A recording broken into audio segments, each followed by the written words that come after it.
nyan kegekeun le ulama yang pengarang kitabnya bit-bit putuh urat malaya manusianya kagebi limit le Allah Ta'ala melalui malaikat supaya ai taubat hani taubat sampai bedo.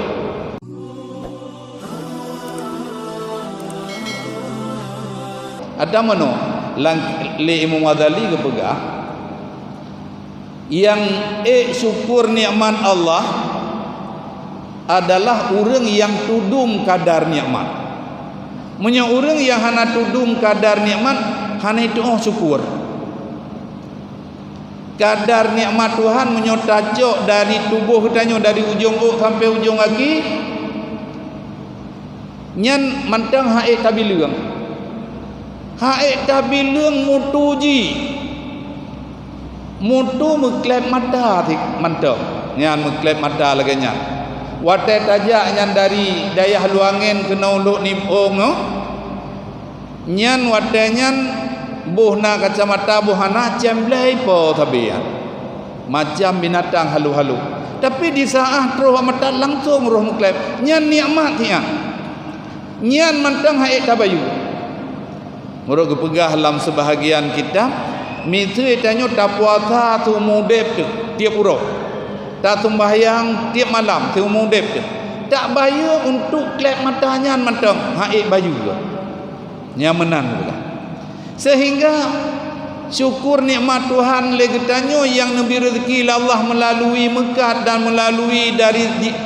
di mana-mana harta yang dia peroleh nyan nikmat Tuhan untuk syukur nyan tengah sedekahnya. Karena tak tudung kadar nikmat maka beok mantap tak syukur mudah-mudahan dari dengan beoknya nabi fahala li Allah cukup jai memang laganya sebab nafahlah ibadat kita nyo ladung kegandangan 20 yang pada dasar 70 yang ladung gegandang 50 ladung 75 itu meno menyo pada kira kebajikan setiap kebajikan getulis tipluh karena getulis dalam sebahagian kitab wata kepegah malaikat yang i samping getanyo rablahunun tidro rablahwi tidro rablahunun gecatat amal kebajikan kepegah rablahwi gecatat amal kejahatan nyan di malaikat belahunun di saat getanyo pubut kebajikan tanpa kompromi getulis haju balasan tipluh hana getanya yang tapak. Tapi di saat getanya pubuk kejahatan malaikat lahwi ge kompromi bak malaikat lahunun ge jenga menoh kiban tak tulis be ge kele malaikat lahunun hang ge bi tulis gedanya le malaikat lahwi paga kadang ti taubat ti atu jadi menyo kebajikan ge tulis langsung menyo kejahatan hana ge tulis ile to dupu oleh ti atu taubat kemudian sampai budak hana taubat urangnya